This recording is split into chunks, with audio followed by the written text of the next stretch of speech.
Bom É, dia. eu gostaria de cantar com os irmãos, aqueles que tiverem seu hinário em mãos.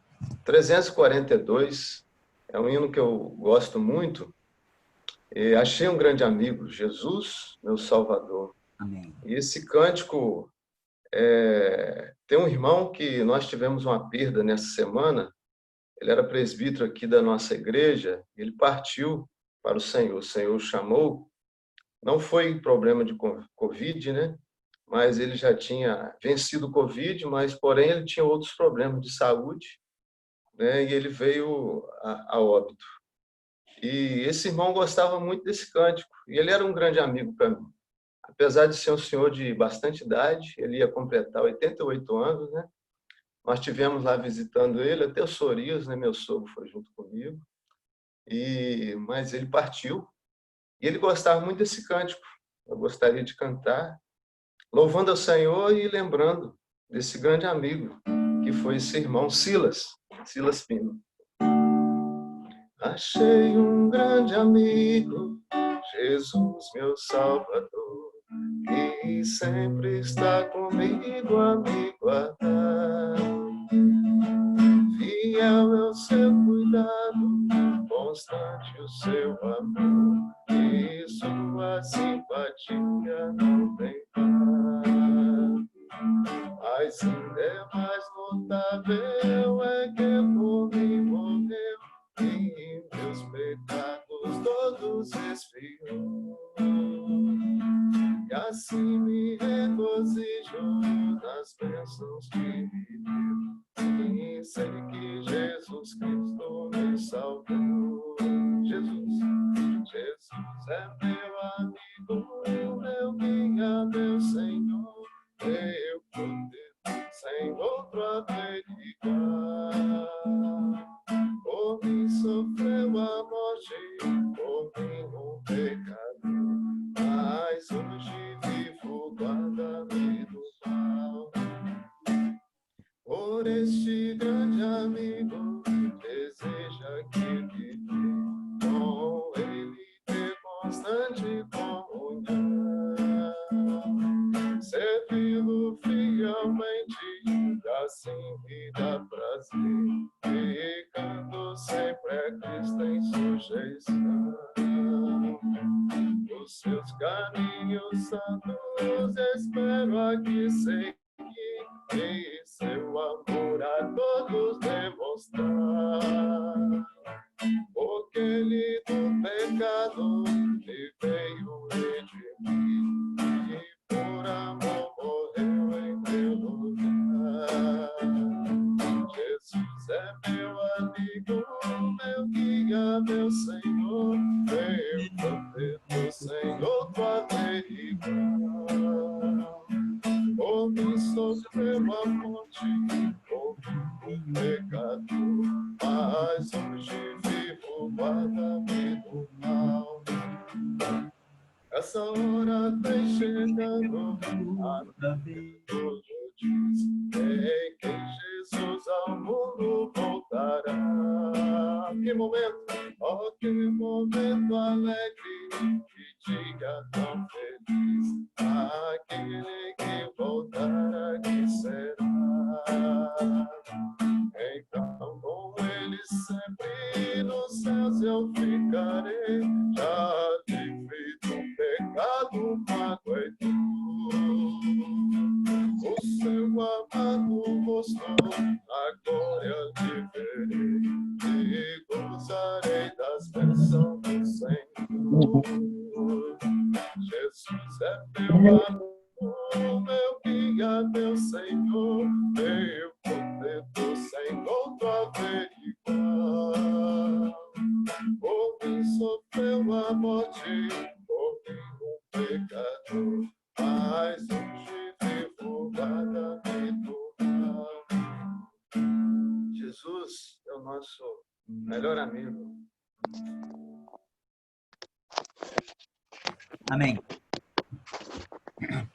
Eu vou dar liberdade agora para o nosso irmão Eduardo.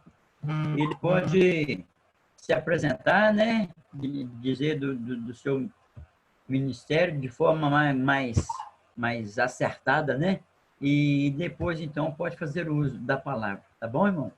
Tem liberdade. Ok, irmão. Obrigado. Obrigado mesmo. Novamente, principalmente porque alguns outros entraram, o nosso bom dia. É uma alegria imensa estar nesta, como a turma fala, nesta sala, nesta sala virtual, e poder ver e conversar com alguns, usando desse recurso incrível que há alguns anos era impossível. Então, nós temos aí irmãos de tantos lugares, né? Irmão Rodrigo, lá da Bolívia, irmãos de Itapiruna, de Juiz de Fora. É uma alegria, irmãos, estarmos juntos nesta manhã.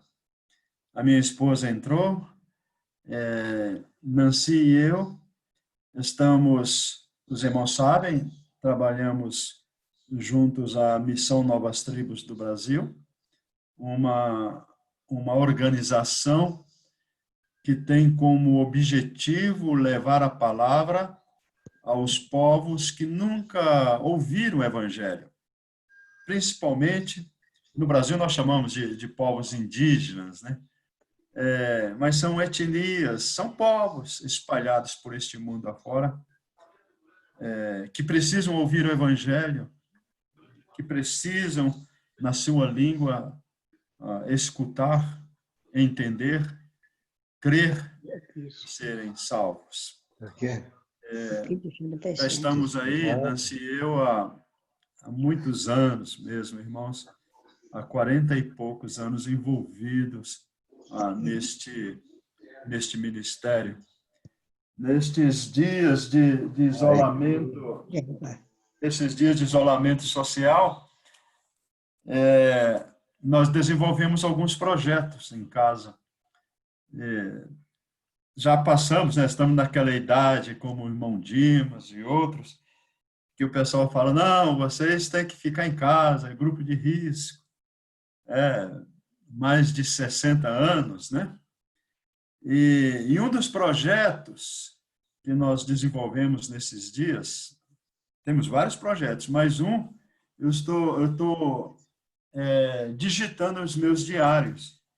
E aqui no primeiro diário que eu estou escrevendo, ele está anotado Santarém, 29 de março de 1981. Então, esse diário tem mais de 39 anos.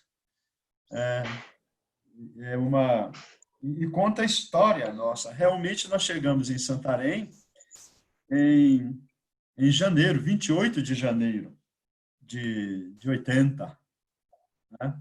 Quando ali chegamos. E aí, depois, eu comecei a escrever esse diário. Então, desde 80, nós fomos para o norte, recomendados pela igreja em Taguatinga.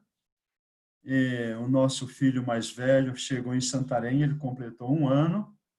Exatamente, ele deu os primeiros passos no aeroporto de Manaus, quando nós fizemos uma conexão para Santarém.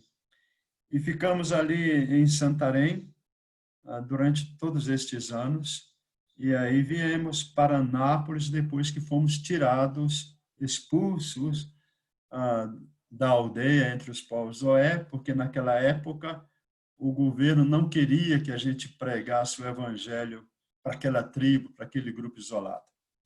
E nós ficamos em Anápolis desde então. Moramos um pouco em Goiânia, onde a Nancy concluiu o curso de enfermagem na universidade lá em Goiânia.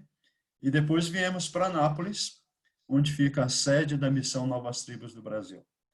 A Novas Tribos do Brasil, a missão chamada Novas Tribos do Brasil, ela nasceu do desejo de um homem chamado Paulo Fleming, que era missionário na Ásia, entre as etnias ali. E uma vez ele contraiu uma malária muito forte e foi obrigado a voltar para o seu país de origem, Estados Unidos. E, na época, ele saiu a pregar muito no nosso movimento, como a gente fala, nas casas de oração ali nos Estados Unidos.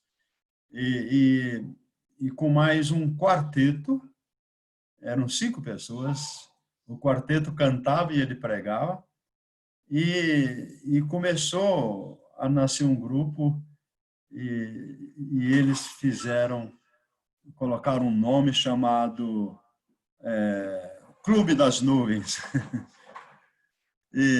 E aquele clube estabeleceu alguns princípios, que era ir pregar o evangelho onde nunca havia sido anunciado o evangelho, para completar a Igreja de Cristo. E depois aquele grupo cresceu e espalhou-se por todo o mundo, e vieram para o Brasil em 49, lá na divisa com a Bolívia, e eles trabalhavam ali do lado brasileiro, chamado Guajará-Mirim, e depois foi se espalhando, e finalmente em 53 foi fundada a Missão Novas Tribos do Brasil.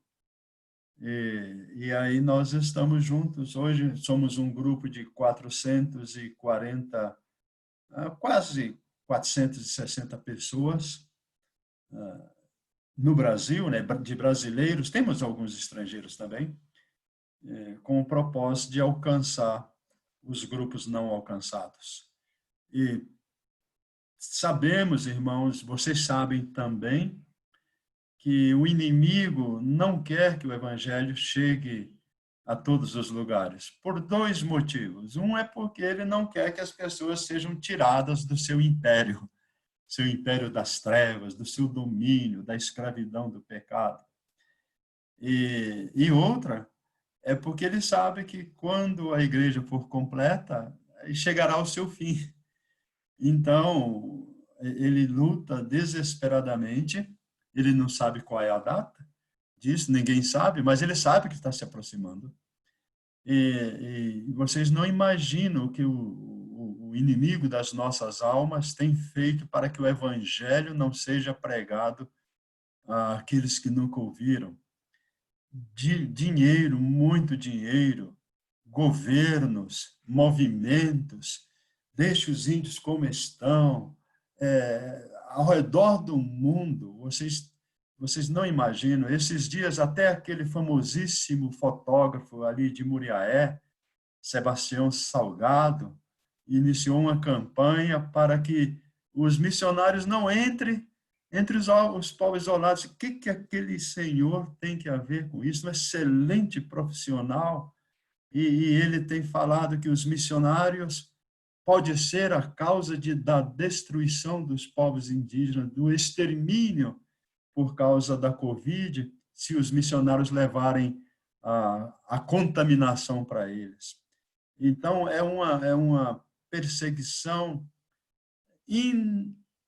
impressionante, assustadora. Governos, até o Banco Mundial, algumas vezes fazendo empréstimos para alguns países, eles colocam como cláusula o seguinte: nós vamos emprestar o dinheiro se vocês não deixarem os missionários entrarem nas aldeias. Pode imaginar isso, irmãos?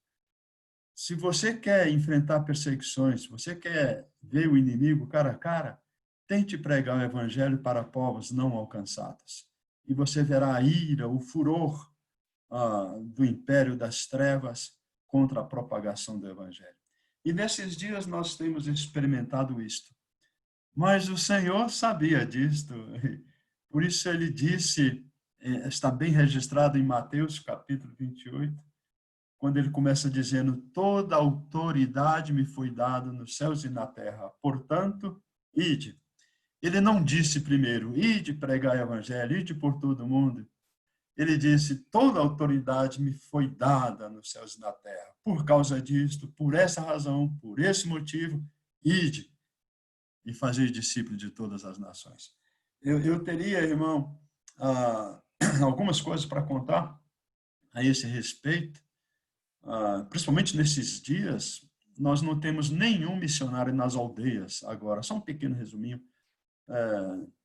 Antes da Covid, antes do governo proibir, o governo atual fez um pedido, ele sabendo da dificuldade. Então, nós tiramos todos os nossos missionários das aldeias e nos colocamos à disposição do governo federal, precisando da nossa voluntariedade. As agências missionárias se uniram e colocamos os aviões, tudo que nós temos à disposição. E missionários têm trabalhado. Um grupo, um colega missionário, ele tem o meu sobrenome também, ele coordena distribuição de cesta básica para as etnias, os indígenas e os ribeirinhos. Só o grupo dele, coordenando, já distribuiu 100 toneladas de cesta básica aos indígenas e aos ribeirinhos. Máscaras, só entre o povo caingangue, no Rio Grande do Sul, um colega nosso, missionário, distribuiu 5.000 máscaras de proteção. Então, nós, nesses dias, estamos trabalhando fora das aldeias, mas proporcionando recursos e o Senhor continua operando. Recebi nesses dias, entre os índios de Yanomami, eu até gostaria de mostrar para vocês, uma outra hora, os missionários saíram, mas os índios crentes que ficaram numa aldeia, só num dia, houve 16 batismos. E vocês poderiam imaginar, né, ali vocês vão falar corguinho, né? O mineiro tem que falar corguinho. Lá na Amazônia a gente fala igarapé. Então, descendo as águas ali de um igarapé, no meio da aldeia, um índio crente, muito amigo nosso, batizando 16 novos convertidos. Então, Deus continua fazendo o trabalho, mesmo na nossa ausência. Mas estamos orando para voltar, estamos esperando o momento para voltar. E eu convido vocês a orarem junto conosco, para que a gente possa voltar no tempo certo. Alguns falam, não, só vão voltar depois que todo mundo for vacinado. Vocês podem imaginar? Então, a gente está em articulação com o governo, sabemos das ameaças, dos riscos. Um dia deste, algumas associações fizeram um pedido ao presidente da OAB, da Ordem dos Advogados do Brasil, para impedir o nosso retorno numa região chamada Vale do Javari.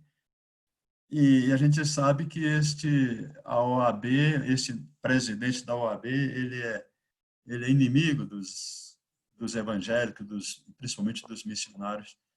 Mas existe já uma decisão do presidente que diz que a gente só precisa de um atestado médico dizendo que a gente não está com Covid. Então, nós estamos orando e trabalhando. São dias difíceis, de muita tensão emocional, e eu quero convidar todos vocês aí que estão nesta sala a orarem por nós, aonde estiverem, lembrando, Senhor, abra as portas, dê sabedoria para que os missionários possam voltar para as aldeias no Brasil. Este é um pequeno resumo. Resumo já é pequeno, e este é um resumo pequeno, pode imaginar? Mas nós contamos com as orações de vocês, tá bom? Vamos para o nosso estudo nesta manhã, e a gente quer trazer a palavra, e realmente é para isso que nós estamos reunidos. É a palavra que nos edifica. Irmãos, a nossa base é a palavra. Sem ela, tudo é vão, tudo é teoria. A palavra não. A palavra no nosso coração, ela nos orienta, ela nos abre os olhos, ela é lâmpada para os nossos pés, luz para os nossos caminhos, ela é a sabedoria que enche a nossa mente. Então, nós vamos ouvir a palavra do Senhor e trabalhar na palavra. Quando quando o Senhor Jesus caminhava neste mundo, ele encontrava com as pessoas. E todas as pessoas que encontravam com o Senhor tinha quase que imediatamente uma transformação de vida. E eles se manifestaram nesses encontros de várias formas. A reação foi, nós encontramos os registros, foi as mais variadas possíveis. Mas estas reações a um encontro com o Senhor, algumas delas foram idênticas. E isto me chama a atenção. Isto me chamou a atenção e eu queria compartilhar com vocês, nesta manhã, este estudo. Nós faremos a leitura de alguns versículos, então tenham as suas Bíblias abertas, e eu escutando o nosso irmão Antônio Vicente, e no começo, quando nós usávamos esta sala virtual, ele precisou dar algumas orientações, e a gente precisa também, né, de vez em quando. E ele falava, e o nosso irmão que orou, ele foi muito preciso e abençoador na sua oração, quando ele diz, embora virtual, mas o Espírito é o mesmo. E realmente, nós estamos assim virtualmente, mas estamos juntos. É um culto, é uma adoração. Alguns de nós esquecemos disso, esquecemos que nós estamos diante de uma câmera, né? E a câmera pega tudo. Irmãos, é como os olhos do Senhor, que tudo vê, né? E algumas pessoas, porque estão na sua casa, estão tranquilos, e ele esquece que a câmera está ali e está registrando. E é como o nosso irmão Dimas, que estava tomando seu cafezinho naquela caneca enorme, comendo a sua batatinha, e todo mundo estava vendo. Todo mundo prestando atenção na batatinha que ele estava comendo. Assim é o Senhor, ele vê tudo que a gente faz. Lembra daquele hino, aquele corinho antigo, que falava que cuidado, mãozinha no que pega, cuidado, olhinho no que vê, porque o Senhor vê tudo, o Senhor sabe tudo. E nós estamos diante dessa câmara. Então, abra sua Bíblia para o nosso primeiro personagem, e nós encontramos em João, capítulo 4, versículo 29, a história de uma senhora que é só conhecida como a mulher samaritana. Não sabemos o nome dela. Sabemos que era uma senhora sofrida, sabemos que ela teve 6 maridos e vivia com um que não era o seu marido, e ela confessou isto ao Senhor. Ela era desconhecida, mas cheia de esperança nas promessas bíblicas, e ao meio-dia, horário do sol mais forte na história, nós sabemos, durante o dia, o sol mais forte, Jonas chegou a desmaiar ou sofrer quando aquele sol inclemente batia na sua cabeça. Ela foi buscar água e ela encontrou com o Senhor.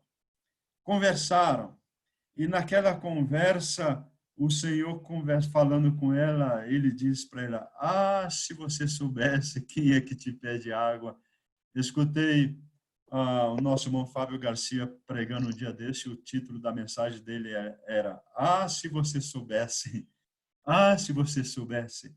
Aí aquela mulher, diz o texto, depois de conversar com o Senhor, ela corre para a cidade.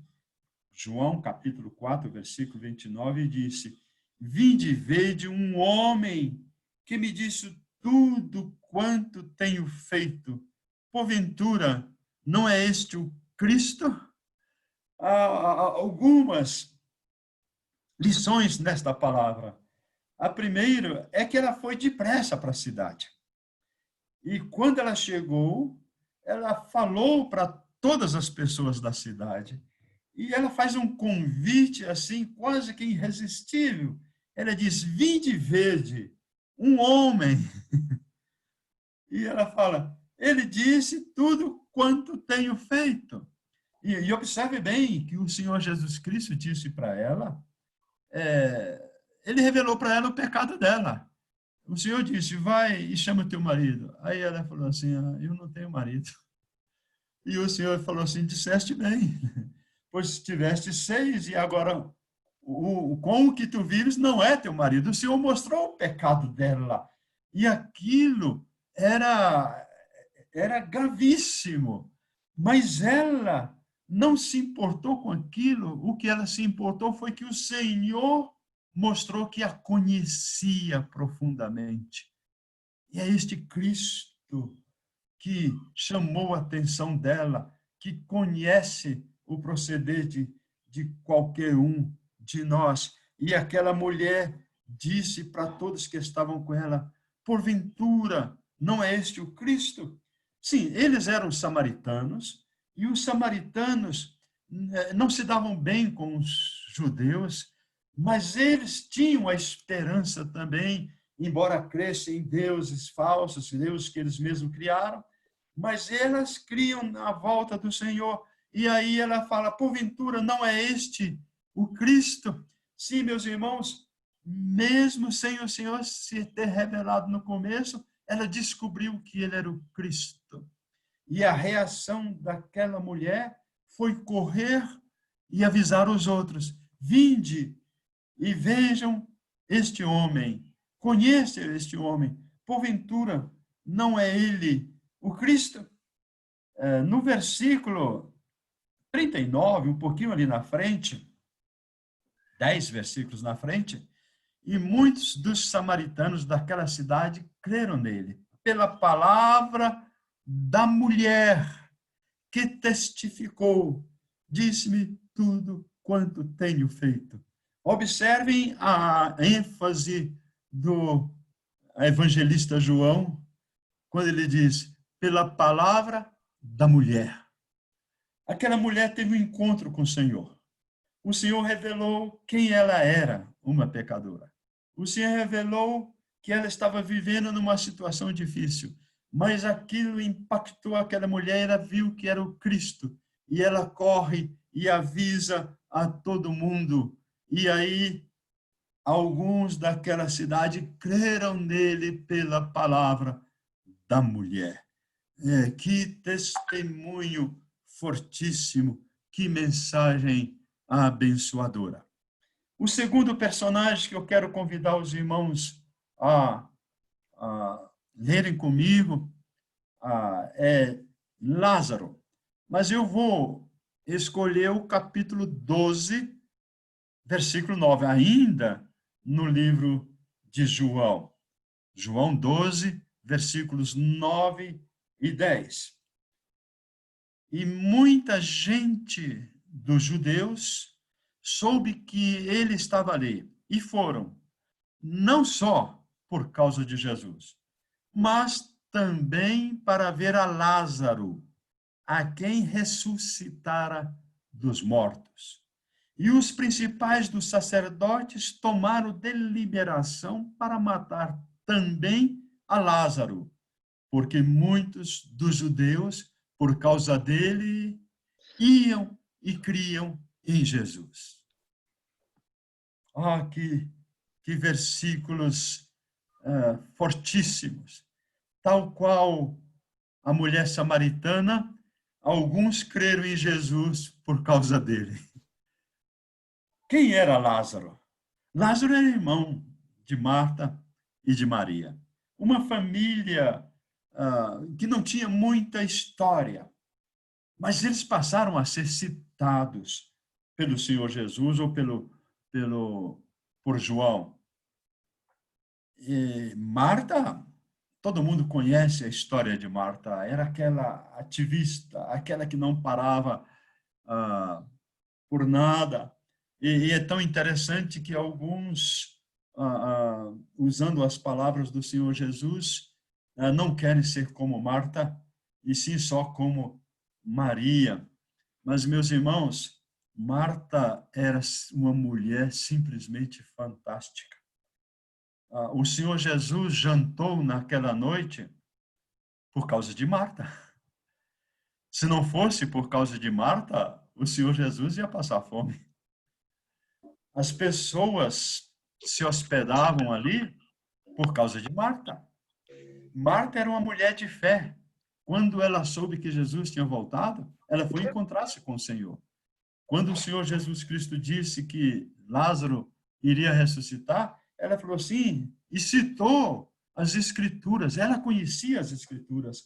Ela cria nas Escrituras. O único problema de Marta é porque ela queria que todo mundo fizesse o que ela estava fazendo. Exatamente, pessoas que têm o perfil de Marta não aguentam ver pessoas paradas. E elas falam, o senhor não vai falar para ele que venha trabalhar? Mas Marta era uma mulher fantástica. Agora, Maria nos traz uma lição, como o senhor chama, como o senhor menciona, porque nós precisamos nos assentar para escutar o Senhor Jesus. Sim, precisamos ser como Maria. E vem Lázaro, e Lázaro havia morrido. E não há em lugar nenhum uma palavra, Senhor, somente de Lázaro. Não encontramos. O que nós encontramos é o testemunho de Lázaro. Ele estava morto e o Senhor ressuscitou. E o Senhor disse para Lázaro, ainda no sepulcro, naquela caverna, quando tiraram a pedra, o Senhor disse para Lázaro, Lázaro, sai para fora. E Lázaro saiu, obediente. Ele não podia andar porque ele estava todo atado, amarrado, mas ele é levado para fora milagrosamente. E o Senhor diz, desatai-o e deixai-o ir. Aquilo foi uma comoção na cidade. E Lázaro, em pé, sem dizer uma palavra, falava mais do que todo mundo, porque muitos viram que ele estava morto, mas agora ressuscitou. E essa não é a nossa história, irmãos. Nós estávamos mortos em nossos delitos e pecados, mas o Senhor nos deu vida. E todas as pessoas que olham para nós têm que se lembrar que nós éramos mortos, mas agora estamos vivos. E por causa disto, creem em Jesus. Ele experimentou a morte. Quando o Senhor Jesus chegou ali e mandou tirar a pedra, as irmãs do Senhor dizem, Senhor, já cheira mal. Porque já era de 4 dias, diz ela, e vocês sabem que para os judeus, até o 3º dia podia ser ressuscitado. Ao 4º dia já cheira mal. Não é verdade? Por que o Senhor Jesus Cristo ressuscitou ao 3º dia? Jonas ficou no seio daquele grande peixe só 3 dias. Porque para os judeus, 4 dias já passou, já cheirou mal. E essa era a história de Lázaro, já cheirava mal. Mas o Senhor deu vida e até o mau cheiro foi transformado em bom perfume, o perfume de Cristo. Ele não era conhecido como as suas irmãs. Como já disse, não tem nenhuma palavra a seu respeito, o que ele disse, registrada, do que ele falou que saiu da sua boca. Mas Lázaro foi condenado à morte pelos principais dos sacerdotes. Eles tomaram deliberação em matá-lo também a Lázaro, porque muitos judeus, por causa dele iam e criam em Jesus. Sim, meus irmãos, aconteceu o mesmo com a mulher samaritana. E o mesmo deve acontecer com cada um de nós. Muitos devem crer em Jesus por causa de nós, porque nós cremos nele, porque nós vivemos por ele, porque nós testemunhamos a seu respeito. A terceira mulher, a terceira personagem que eu quero chamar a atenção é de Maria Madalena. Tal qual a mulher samaritana, tal qual Lázaro, também era uma mulher sofrida. Há um registro a respeito dela em Marcos, capítulo 16, versículo 9. E Jesus, tendo ressuscitado na manhã do 1º dia da semana, apareceu primeiramente a Maria Madalena, da qual tinha expulsado 7 demônios. Como deve ser sofrida a vida de uma pessoa que tinha não 1, nem 2, mas 7 demônios. Em Lucas, capítulo 8, versículo 2, e também algumas mulheres que haviam sido curadas de espíritos malignos e de enfermidades. Maria, chamada Madalena, que era de Magdala, a cidade, da qual saíram 7 demônios. Sabe como ela era conhecida? A mulher que tinha tido 7 demônios. Isto é sofrimento, isto é dor, isto é angústia. Sim, mas Maria, esta mulher sofrida, conheceu o Senhor Jesus e foi liberta. O texto diz que foi o Senhor mesmo que expulsou aqueles demônios. Por causa disto, ela seguiu o Senhor Jesus. E aí o Senhor Jesus falece. O Senhor Jesus é morto. E no terceiro dia ela vai ao sepulcro. E quando lá chega, ela vê que o sepulcro estava vazio. Que o Senhor não estava lá, que o corpo dele não estava. E ela começa a chorar. E ela chora copiosamente. E os anjos que ali estavam, 2 anjos, perguntam a ela: mulher, por que choras? A vida desta mulher era chorar. E ela chorava e dizia, depois o Senhor aparece a ela, e ela pensou que era o jardineiro, e ela fala, onde o puseste? Porque eu quero levá-lo, eu quero levar o corpo. Vocês imaginam a emoção daquela mulher, queridos irmãos, dizendo que queria levá-lo, tão pequena, tão frágil.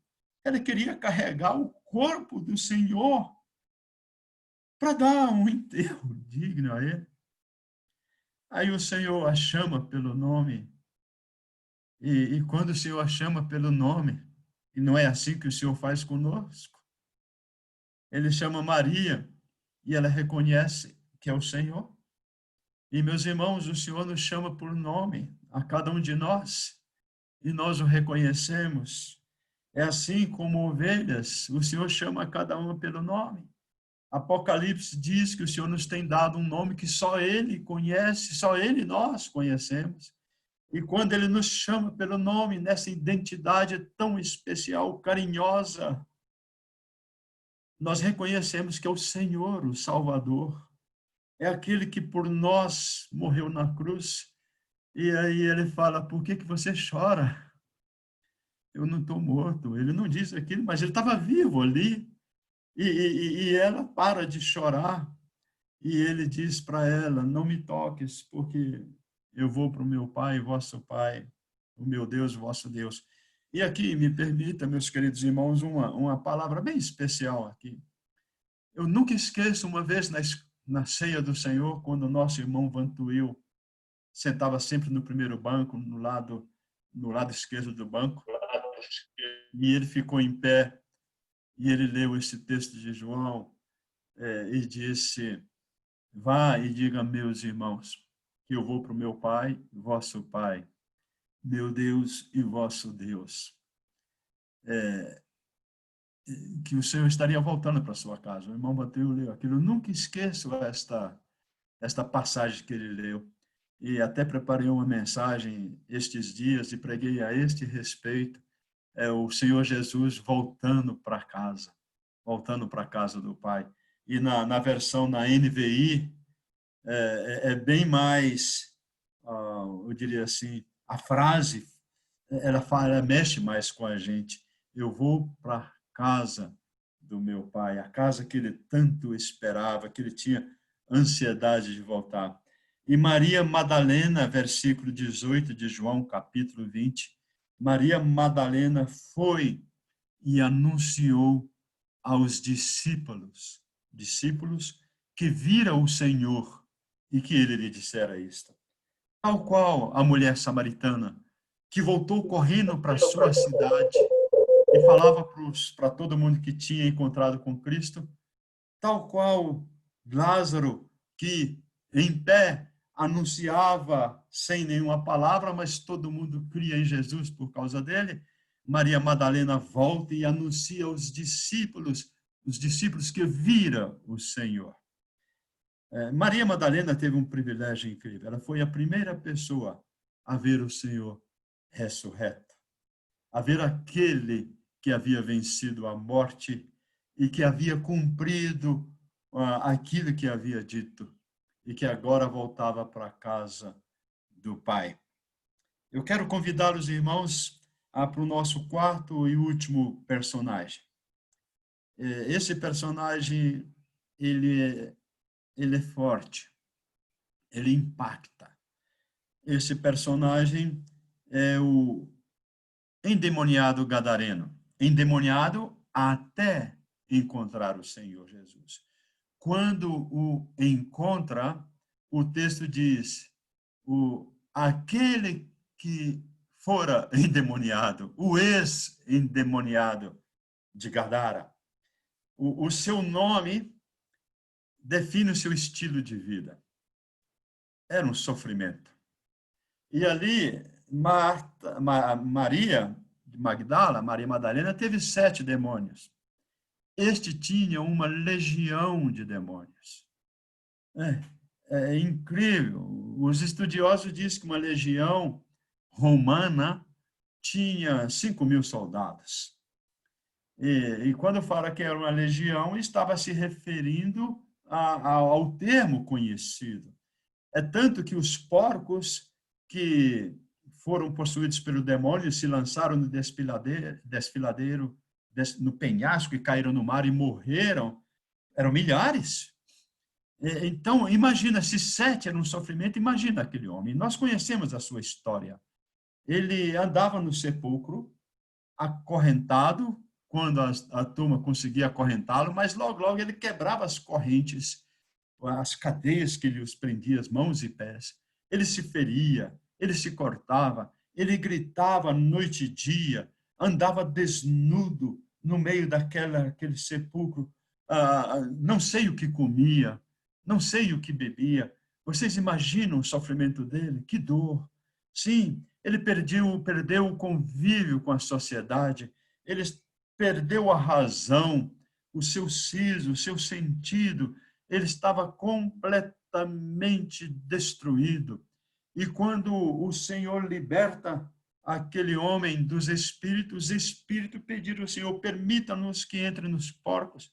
E o Senhor permitiu. Aqueles porcos, possuídos pelos demônios, lançaram-se no precipício e morreram. Os que cuidavam dos porcos correram à cidade, falaram para os donos dos porcos, e eles vieram, e quando chegaram ali, que texto lindo, que cena linda, ele encontrara o que fora endemoniado, assentado. Irmãos, assentado é cheio de significado. Vestido, que lição linda. E em seu juízo, aquele homem tinha as 3 condições básicas para alguém viver na sociedade. Ele estava vestido, assentado, vestido e em seu juízo. Ele tinha voltado à sua razão, ele tinha voltado ao seu convívio social, ele tinha voltado à sua característica de um homem de uma sociedade, vestido, assentado, em perfeito juízo, mas tinha a 4ª característica que sem ela não adiantaria nada. Ele estava conversando com o Senhor Jesus. Assentado, vestido, em seu perfeito juízo, e conversava com o Senhor Jesus. A sociedade, o juízo, o estar vestido sem conversar com o Senhor Jesus é um fim trágico. Conversar com o Senhor Jesus, ter comunhão com o Salvador da nossa alma, é a diferença na vida de qualquer homem. Aí os donos dos porcos mandam o Senhor ir embora. E o Senhor se prepara para ir embora. Aí aquele que era endemoniado, ex-endemoniado, e nós, todos que estão nesta sala virtual, sabem, Coríntios nos diz isto, a carta de Paulo, primeira carta de Paulo aos Coríntios, diz que todos nós somos ex-pecadores, ou ex-isto, ou ex-aquilo. Agora nós somos de Jesus. Aí o Senhor, aquele ex-endemoniado, a partir de Marcos capítulo 5, versículo 19 e versículo 20, ele pede para ir com Jesus. Mas olha a resposta de Jesus. Jesus, porém, não lhe o permitiu, mas disse-lhe: vai para a tua casa, para os teus, e anuncia-lhes quão grandes coisas o Senhor te fez e como teve misericórdia de ti.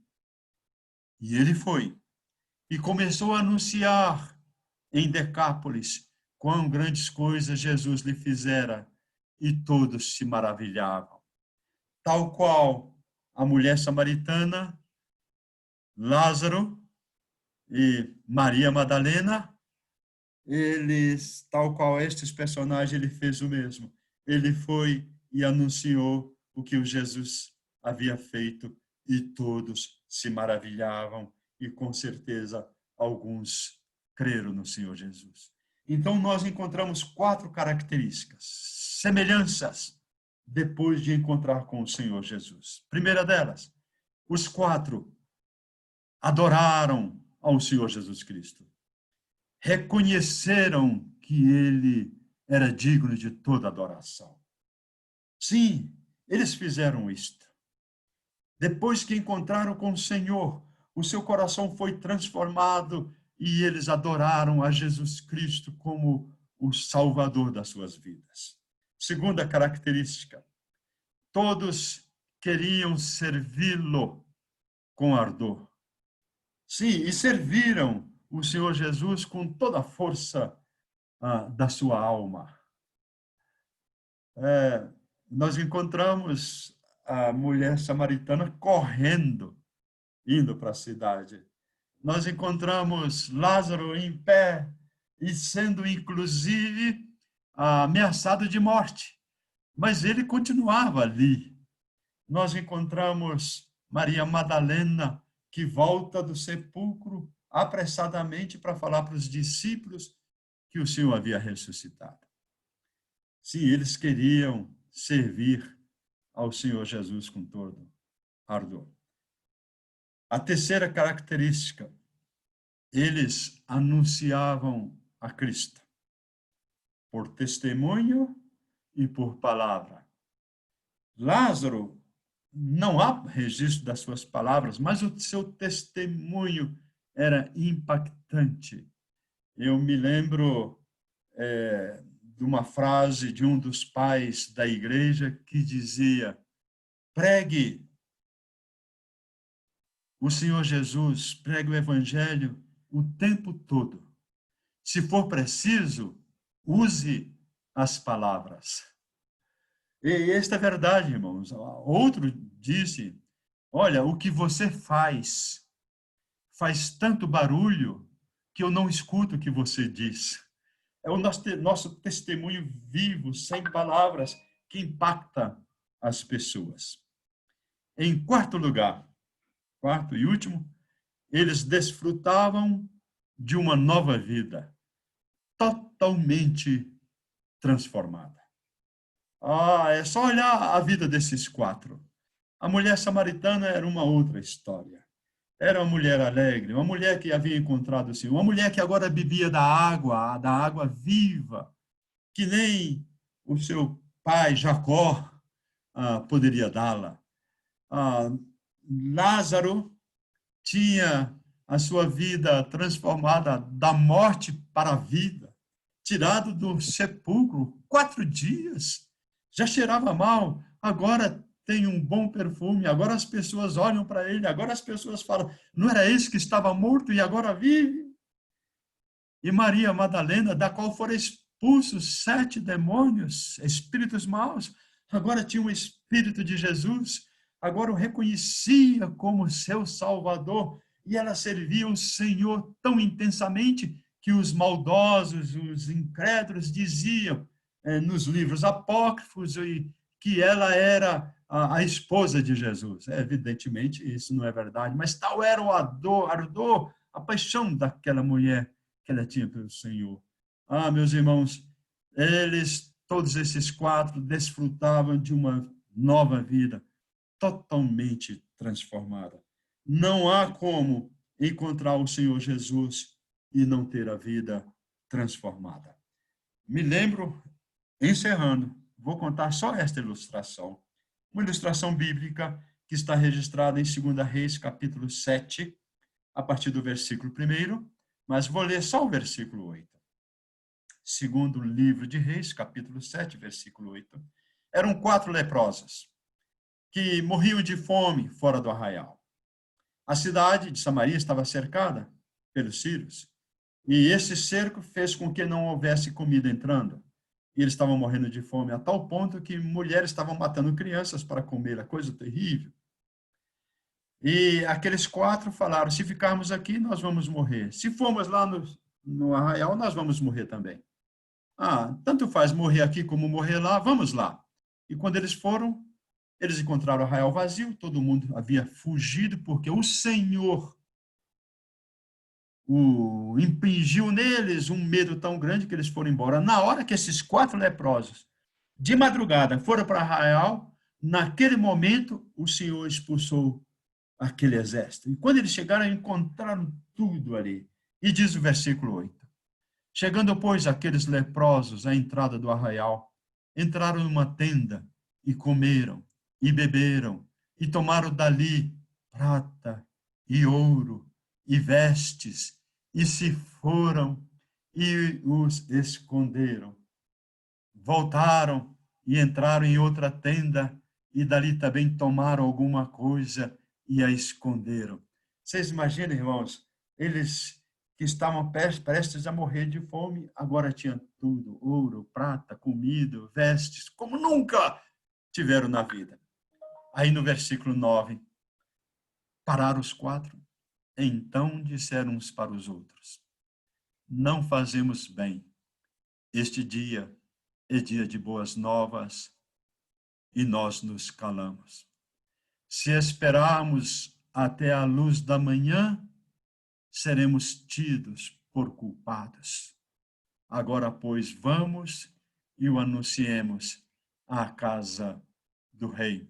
O mesmo versículo, na versão corrigida, substitui uma frase. Todo o texto é igualzinho, mas só uma frase. Ali diz que, onde diz que seremos tidos por culpado, agora nós encontramos algum mal, se esperarmos amanhã, algum mal nos sobrevirá. Sim, meus irmãos, quando encontramos com o Senhor Jesus, a nossa vida é transformada. É como se tivéssemos encontrado ouro, prata, joias preciosas, comida. E tudo isto é pequeno diante da grandeza de ter encontrado o Senhor Jesus. E, meus queridos irmãos, esse encontro com o Senhor Jesus opera em nós um desejo natural, intrínseco, que nós queremos contar com os outros. E nós não podemos esperar até a luz da manhã. Nós temos que fazer isto hoje, agora, porque a luz da manhã, quando raiar a luz, nós estaremos na glória com o Senhor. Nós teremos ido para o céu. É nesse período de trevas, é nesse período de lutas, é nesse período de dificuldades que nós temos que anunciar. Se nós não falarmos de Jesus, seremos tidos por culpados. Se nós não falarmos de Jesus, algum mal nos sobrevirá. Pelo que vamos agora e o anunciemos a todas as pessoas. Oh, meus amados, estamos vivendo nesta pandemia enorme, nesses dias difíceis, e algumas pessoas podem falar, mas nós não temos oportunidade de falar com ninguém, nós não podemos sair. Meus irmãos, não se esqueçam, é período de oportunidades. Há um medo, há um clima ruim, você está contagiado. Um dia desse eu estava conversando com minha esposa e eu falei, meu bem, nesses 4 meses de isolamento que nós estamos aqui em casa, saindo só essencialmente, quando temos necessidade, e com todo cuidado, lavando a mão, máscara.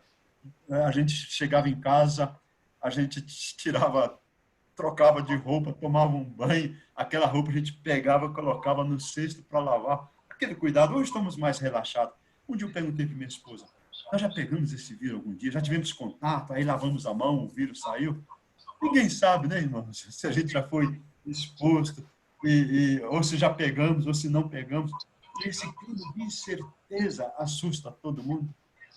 As pessoas estão com medo, as pessoas estão assustadas. 86 mil mortes já no Brasil, no mundo inteiro. Quantas mortes? Qual será a próxima? Assusta-me saber que cada dia são 1.000 e poucas mortes. Todo dia eu e minha esposa oramos para esse número diminuir. E a gente pode... Quem é o próximo? Quem é que está na fila? Rico ou pobre? Não importa. Se exposto ao vírus. Quantos médicos, pessoas capacitadíssimas já faleceram? Não, eu não quero transmitir medo. De maneira nenhuma. Mas eu estou dizendo que é uma oportunidade da gente pregar o Evangelho. Sabe, meus irmãos, pandemia, a gente fala essa pandemia. Irmãos, esta doença, chamada coronavírus. Pandemia é só dizer o seguinte, está em todo mundo. Está em todos os países, menos na Antártida. Mas há uma pandemia pior, chamada pecado. E para o pecado, não existe vacina. Para o pecado, só existe cura. E esta cura é só o sangue de Cristo. Esta pandemia, chamada pecado, até na Antártida já está. E nenhuma pessoa está fora deste contágio. Nenhuma. Todo mundo está em pecado. Davi expressa isso muito bem quando diz, em pecado eu fui concebido. Não porque a sua mãe era uma adúltera, de maneira nenhuma, é porque todos nós nascemos em pecado. E esta é uma verdadeira pandemia. Esta é uma verdadeira doença. E o salário dessa doença é a morte. E ninguém escapa dela. Vós estáveis mortos em vossos delitos e pecados, mas ele, Cristo, vos deu vida. E Jesus diz que eu vim dar vida e vida em abundante. E esta mensagem precisa ser pregada a todos os povos. Irmãos, hoje só se fala nessa pandemia. Tem um canal de televisão que só fala nisso o tempo todo. Nós, os crentes, precisamos falar da cura para a maior de todas as pandemias. Que Deus abençoe a cada um de vocês. Eu queria trazer uma mensagem de consolação aos nossos corações, a mensagem sobre tribulação. Fica para outra oportunidade, se os irmãos quiserem nos convidar. Mas esta manhã foi o que eu senti no meu coração e eu espero que o Senhor tenha falado a cada um de nós da grande cura que nós recebemos e o resultado é viver intensamente para esse Cristo que transformou a nossa vida quando nós o encontramos. Que Deus o abençoe. Muito obrigado pela essa riquíssima oportunidade que os irmãos nos concedeu. Amém. Para levar esse evangelho que transforma os corações. Não devemos temer, né? Mal nenhum, não temer a pandemia, né? É um tempo oportuno também para a gente estar levando o amor de Deus aos corações. Então vamos aproveitar, né, essa oportunidade, porque é o Senhor que nos justifica, né? Ele nos abençoa, nos guarda, né? Esse hino fala, quem nos separará do amor de Deus que está em Cristo Jesus? Nada pode nos separar desse amor, né? Nem coisa do presente, nem do porvir, né? Não é a pandemia, nada que pode nos separar desse amor. Esse amor que nos dá segurança, a única segurança que a gente tem na vida, esse amor, o amor de Deus por nós. Ele não abre mão das nossas vidas. É um amor teimoso, né? Ele nos laça, né? Cordas de amor. Cante comigo, Romanos 8:35.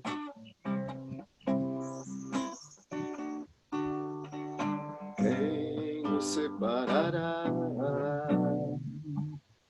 do amor de Cristo? Será tribulação, angústia ou perseguição, fome ou nudez, perigo ou espada. Quem nos separará do amor de Cristo? Porque eu estou bem certo de que nem morte, nem vida, nem anjos, nem principados, nem coisas do presente, nem do porvir, nem poderes, nem altura, nem profundidade, nem qualquer outra criatura poderá nos separar do amor de Deus. Está em Jesus Cristo, nosso Senhor. Está em Jesus Cristo. Nada, nada poderá nos separar. Nada, nada poderá nos separar do amor de Deus. Está em Jesus Cristo, nosso Senhor. Está em Jesus Cristo. Quem nos separará do amor de Cristo? Nada. Amém. Amém.